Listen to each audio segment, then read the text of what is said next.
Zach. Drink up. Hello, and welcome to further... That's what I'm doing, okay? All right. A further discussion of Sorry to Bother You. There's a lot to flesh out, so we kind of just wanted to dive into it. Three dudes that are not in the same situation as some of the people in this movie, and so... I disagree. We're going to do our best to... Working class men. We are working class people. Let's start with...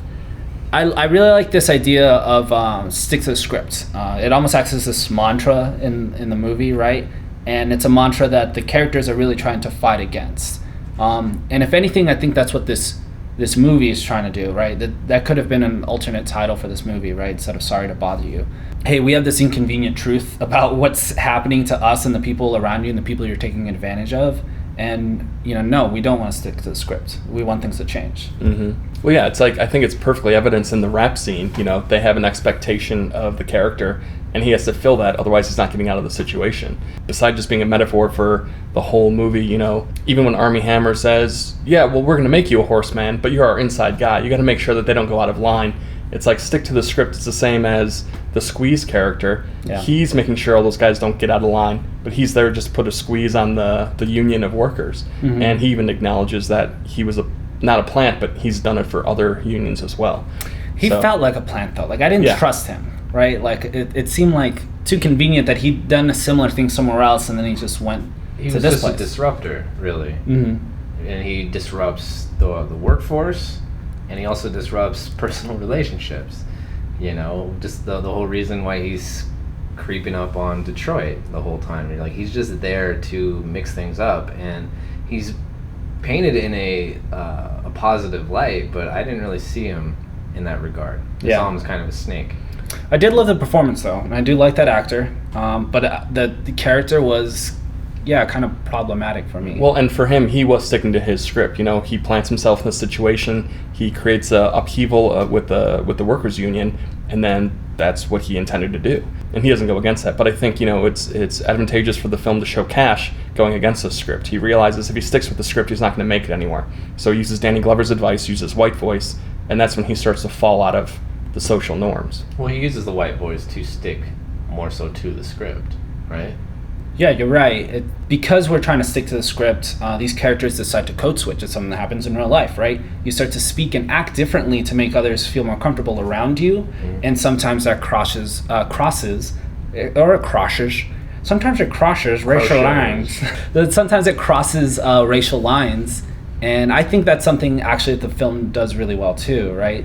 Stick to the script, and part of that is like, people enjoy when the script is read by a white person. In terms of stick to the script, Tessa's character, when she's doing her art performance and Cash interrupts her when they're throwing the water balloons full of goat's blood, he says, stop, why are you guys doing this? Why do you want to be subjected to this? And she's like, get the hell out of here. This is my performance. I need to finish what I was doing. Literally stick to the script. And then she puts on a helmet and starts over. And I think that kind of just points to that idea of going along your path of the intended path for that character. You've got these rails for your life, and you just got to go that way. And though there might be different choices for these rails, they're still rails, right? It might be varying rail on this end from that end. And I think what I'm kind of talking about is this idea of that this movie kind of touches on is identity and how that will determine the decisions you make, the relationships you have, the things you say, the way you talk. And at one point, Cash decides to take these rails one way and stick to that script. And though we see the Tessa Thompson character as this sort of revolutionary or somebody who's being kind of going against the grain, but she's still on her own script, she's still on her own set of rails. That comes with its own sort of expectations of what you have to do and be like. Well, and there's something to be said too about her character name being Detroit, and someone questions her and she says, oh, well, my parents wanted me to have an American name. And I think there's some kind of expectation there too with her to have an American experience, whatever that may be. That's such a crazy way to decide to encapsulate America in a name, right? Because Detroit, we all know, has just had this great rise and fall, and this fall is something that we've seen in recent history. Yeah, it's a great detail. I actually forgot about it up until this moment. So there's this great scene in the beginning. Once Cash gets his job at the telemarketer place, he goes out for beers with, I don't know if it's his friend or his cousin, but they go to a club and they're just sitting there in a dark bar on the bench on the side. They're not dancing, they're not having fun. and Cash notices some guys going to the VIP room, and he comments, "Why are we out here? Why aren't we in there?" And his friend's like, "Oh, it's easy. I've been in there. It's no big deal. They've had the same password for years." And Cash goes in there, and what he realizes is that it may not be all that he thought. Yeah. And we talked about that in the review, but it is this great like mirror of what ends up happening with this whole plot. I think what this movie ends up digging into the most is this idea of wealth inequality, right? We have access to different things. We're capable of different things depending on where we're at financially, right? And more, there's just this huge difference, right? This discrepancy between the lifestyle of somebody who has wealth and somebody who isn't, and then that wealth in and of itself. This movie kind of dives into this idea of like the middle class disappearing, and it's just these workers that have to grit their teeth and deal with whatever to make money to survive. Their reaction to that is to unionize, right? You know, at the very least, you know, we got to get paid enough to live. We got to be treated a certain way. This idea of unionizing, even though it's a major plot in the movie, I almost feel like it's a cliche. This idea of unionizing, it feels like something out of like almost like a propaganda movie from like the 1950s. Like, yeah, it feels dated. Well, and the idea of him not sticking with his peers comes up multiple times, because in the VIP scene, he gets to where he wants to be. He realizes it's not for him. He essentially left his friend out in the bar when he did that. Then when he's in the union and gets the job promotion, he leaves and they call him out on it. He says, "Hey, I'll cheer for you from the sideline." And then equally, when he goes to Detroit's art exhibition, there's a bunch of cool guys there. He's having a fun time. He knows the artist, and he still chooses to go to another party at a mansion, and which they criticize him for. And then he gets there and he realizes equally, like the VIP club scene, it's not what he thought, and he's like the butt of the joke when he shows up. It's an interesting. I feel like the messaging is kind of muddled there, because I do like this idea. If the base message is like the man is doing this really messed up stuff, you shouldn't be on the man's side, right? But then there's also this idea that Tessa Thompson just absolutely will not allow for any nuance in how the Cash character treats his life, right? No, dude, you're getting paid this way. You're going to use that white voice. You're going to try to flip the script on your life. I'm not okay with that. You know, you're chosen a new set of rails, and you cannot be a part of this. I think it speaks almost to like the sort of tribalism that goes on here, but I don't know if this movie is trying to give that message. Yeah, I was confused because when Cash starts to do well for himself, he does make a choice and he says, "Hey, you know, I got to go make some money," and he's good at it. And they're like, "Yeah, we all want to make some money too, but we thought we'd do it together." And it's like, how am I supposed to feel about that? Because this guy's trying harder. He's really grinding. He's putting the time in. He's almost a natural at it, and they're trying to have him feel bad for being successful. Like, that's not the point. Has he done anything wrong? You know what I mean? Like, is he?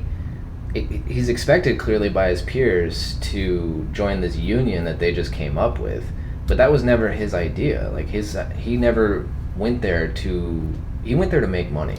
Yeah. You know, he wasn't there to find an identity at Regal View. He went there to make money. He needed to pay his rent. You know, and he's outcast by his fellow coworkers for excelling and for being a better salesperson than they are. And they try and twist the narrative into him not being on their side when he was never on a side.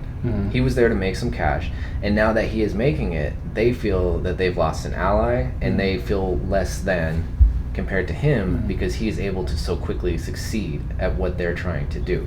I think if they were all able to make more money, it'd be different, because they are being compensated. They are. He says at the beginning that he believes that it's a commission-based job. It's not based on pay. It's based on sales. Or it's not based on hours, it's based on sales. And so he is excelling at this, and so he doesn't really see their plight. He's like, all right, yeah, I came in here, I'm at the same place as you guys did, I have the same opportunities. But I killed it. Yeah, I did a good I'm job. just better at this job. So for me, your fight is not mine. Your fight is this whole thing where I don't care about the fact that we're being kind of stepped on. You know what I mean? If you're able to sell, you're going to make money.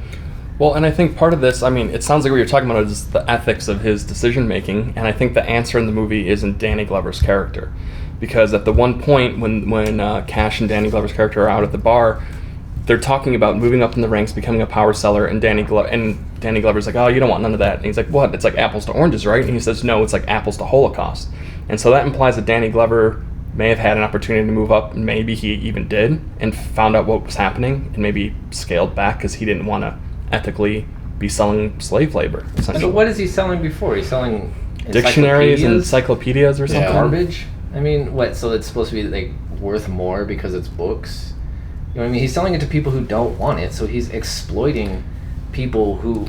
You think there's not enough of a difference with how terrible the first job was compared to how terrible the second job is? I mean, it's sales. Mm-hmm. What is the point? The point is to sell. They don't really put emphasis on what they're selling down there because it's inconsequential to them. It's not important that they're exploiting these people, you know, trying to sell them something they don't need. They're manipulating people. That's what they do. They're selling. So what difference is that? I think the idea of the people being manipulated in the lower part of the job isn't as intense as literally like selling indentured servitude. I think in the movie when Cash moves up to the power seller rank and he's almost conflicted about this, he realizes he's good at that as well. It's problematic, but he keeps doing it. And I think that's why the movie pushes to the point of genetic manipulation and shows they're literally turning these workers into workhorses. And it's not a metaphor, they're literally horsemen. And I think that's the turning point for him when he realizes what he's doing is so problematic he has to scale it back. And without that, he potentially could have just kept going and making money selling slave labor. There is something you got to work through to understand this decision of like, is it okay what I'm doing? He was willing to swallow the pill of, I sell this indentured servitude. It's going to happen anyway. These guys, I mean, this process has been going on for a long time, whatever. I'm just a cog in this machine. I'm just going to make some money along the way, right? He was okay swallowing that pill. But then when it came to these like chimeras that were obviously struggling and disgusting and really cool practical effects, it was not something you could swallow anymore. It was like, that was the line. And I think you said it, had these people been paid as much as he was being paid, they would have done the same thing. I don't know if they would have done the same thing. I tend to agree with you, but I think it is still a struggle and it is still a question that we have to ask. Even like when we go to H&M and buy the things that we're buying, or you know, when we outsource some of the things that we do at our job, these are the same sort of questions I think that the movie's asking. Mm-hmm. Well, as I said, I think Danny Glover's character addresses that. You know, it shows that a character may have moved there and decided for himself he didn't want to be part of it. But I think for Cash, it went too far. And when Armie Hammer made the decision for himself to turn him into a workhorse, he kind of had an expectation that he would go along with it because he was such a good salesman. He saw the drive in him that Cash was able to move up in the ranks so quickly and was proud of it. He's like, of course he's going to want to work for me and lead all these workhorses, and took the decision away from him. $100 million, would you do it? No. You wouldn't sell indentured servitude, or you mean you wouldn't do the Bojacks? I don't want to become a Bojack. Yeah. Okay, so what if you were able to skirt around that as part of your contract? But you still knew of the evil going on. You still knew they were creating Bojacks. And these people I think most people would want to say no to that. There are some crazy... They would want to, but $100 million is very convincing. Your uncle's about to lose his house, my guy. He already paid off the house. That's true. Or paid him rent. So I do like the idea that it touches on, and it's kind of brief, this sort of corporate carrot on a stick that occurs, right? You're in a big corporation, and there's this next management level you can get, right? I've got friends, right, who are assistant job title, and then later they will become regular job title, and then in another year they'll be senior job title. What does that mean, really? Is it just a way to mark time? Is it just to give you that carrot on the stick to motivate you towards something that is really kind of meaningless? Yeah, I mean, well, it could be meaningless, but with that does come more responsibility. You know, it is actually a marker. It's not like unless you have a job where you get the title and nothing changes for you. Which I think happens in a lot of jobs, actually. But in this case specifically, they're always talking about how upstairs is a myth, you know, it doesn't really exist, you're not going to get that gig. His coworkers are super pessimistic because that's the experience that they know. What they say they're trying hard, you know, and this is unobtainable. This upper level thing. It's just a myth. But he knows that it exists. He sees the elevator. He sees people walking out of it. And he gets that. So the people around him are constantly trying to drag him back down to hit their level and being like, don't even just coast by, pay your bills, you're going to be fine. Mm-hmm. There is no upper level. It's a myth. It's a joke. They're so disenfranchised that they don't even believe that there is a next level, that this is all they can do, and that Yeah. it really is the only job they can have. And so to make themselves feel better about that, they just keep trying to drag everyone else down to that illusion, when really the illusion is that that is all you're capable of. Because they give him the promotion. You think it's going to be like a joke, but it's not. Like, he gets up there and it's really nice. It's definitely like a monkey's paw situation when he gets it. Is it though? Because let's go through it. I mean, he gets the promotion after they do the protest, and you think, oh, this is something to like squash the protest. It's not. The protest continues going on, and they're just like, all right, yank this guy out, promote him, get him out of this situation, and they do. And he asks, he sells. He excels immediately. Yeah. He excels immediately and makes him a ton of money, but he hasn't even gotten that check yet. And so he tells the nameless man, I need you to front me some money. I need an advance. And he gets it, and he covers everything. Like, they make good on the offer. And the only time that it really make good on the offer, but it's like I think for me, I was very sympathetic to the idea that, okay, he's selling slave labor. You know, I think that's what makes it a monkey's paw situation. You get everything you wish for, but somebody's got to get hurt on one side of it. Well, sure. Capitalism is built around exploiting someone else, and you like to think that there's a fair deal, but at some point of that deal, someone's getting shafted. Yeah, it sounds like you are more sympathetic to like the company, and in this story, I kind of am, because outside of him drugging Cash, if he hadn't done that, it would have been a straight deal. That was really the only dishonest part with him on a one-on-one basis, was drugging him. Everything else was on the table. Like, it let him know, like, I will pay you this money. This is what you are going to do. What do you think? It's an offer. The only thing that sours that is because he didn't let him choose. Right. And even so, the worry-free prison camps, whatever they're considered, it's voluntary. They say, hey, we're going to feed you, clothe you, and give you a place to stay in exchange for a lifetime of work. And they make a point to say these people are volunteering. And similarly, doesn't Armie Hammer's character say all the horsemen volunteered for this, knowing what they're getting into? Yeah, there's some issue of dishonesty, but everything is kind of on the level with the company. You stick to the script. This is what you get. It's good advice for what it is.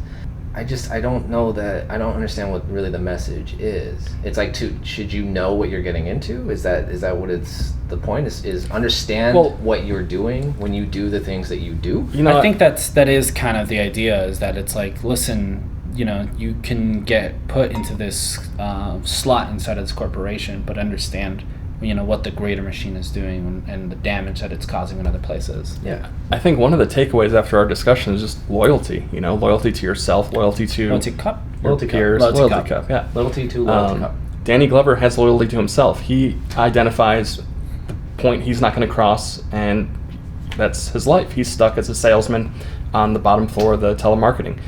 Tessa's character, she is disloyal to Cash potentially. After she's with Squeeze, they still hook up, and she says, you didn't know this. This was wrong for me. And so I think loyalty comes up many times throughout the thing. And even Armie Hammer's character thinks Cash has been loyal up until this point. Of course he's going to be loyal, turn into a horseman, and we can plant him in there. Yeah. And as you said, he takes away that choice and just drugs him, and later turns into the horse. And kind of like illustrating, what are you being loyal to? Are you being loyal to your fellow workers, to your girl, your community, to your person? See, and I think that's what is really problematic about its messaging, because it doesn't allow for a lot of nuance. It's almost binary, right? It's either you're with them or you're not. And if the message is supposed to be that you can kind of interplay between and you can be your own person, right? You can flip the script. Then the Danny Glover character is the only one like that. And if that's the case, it was so subtle in the movie that I don't think it's the overall message. I think on the flip side, there's something to be said about the nameless man, and it has an eye patch over his left eye, and that the social group was called the Left Eye or something like that. I wonder if that character used to be involved in that group and realize he wants to make the money. He's fine selling out human slavery. He loses his eye, or literally removes his eye to take that burden off of him, and goes and sells off worry-free. Yeah, I mean, so he could see what the alternative is. Live life the way that it's served to me, and just make the best decisions I can for me, basically. Yeah, because he's in the same situation as Cash. He's good at this. He's going to play the part, and he knows he's playing a part. You know, that's the thing is he's fully aware of the situation he's in, that he's chosen for himself. He's exploiting himself and others to also benefit himself, which I mean, given the alternative, which is what? Just suffering and being broke, and because you are a smaller part of a much larger system in this movie and in life. And unfortunately for a lot of people, you just have to find a way to leverage that, operate in it. Yeah. See, so my outlook isn't as dire, I think, as yours on this. I don't know if that's just not necessarily my point of view, though. I think the movie does affirm your idea of like this, how this activism might just be moot, because he even goes as far as telling people the truth on the most popular television show, and people don't care. They just, if anything, the stocks rise, right? Yeah. And that's incredibly pessimistic of the movie to try to say that. It's like, okay, you know, all these people shouting on the streets, well, yeah, it's kind of ineffective. So then even if you broadcast it on a larger scale, yeah, it's also ineffective. There's nothing you can do. You got to play ball. I do believe that protests can create change. It's just a slow process. And so It's not fast enough for you. No, not fast enough for life. Get to the baby. point. Exactly. Yeah. Hurry up. Mm-hmm. Do I get my raise now, or do I have to throw a brick? You know, like that's what it comes down to. I have a feeling you wouldn't even ask that. that question. I feel like you'd throw the brick right away. You're like, you know, this looks fun. Let's Well, throw some bricks. If I had complete understanding that was going to get me what I wanted, why would I waste my time? Which is what it ends up happening at the very end, right? And it's almost as like the credits are rolling as what's going on is this sort of violent outbreak. It happens in the last act, but then it bleeds over into the post-credit sequence. But I do like the way that it ends, because it shows this idea of, you know what, things aren't all better for Cash, right? After he's settled back into his little garage apartment, you see that he does get disfigured and that he does have to bear this weight and be part of this fight.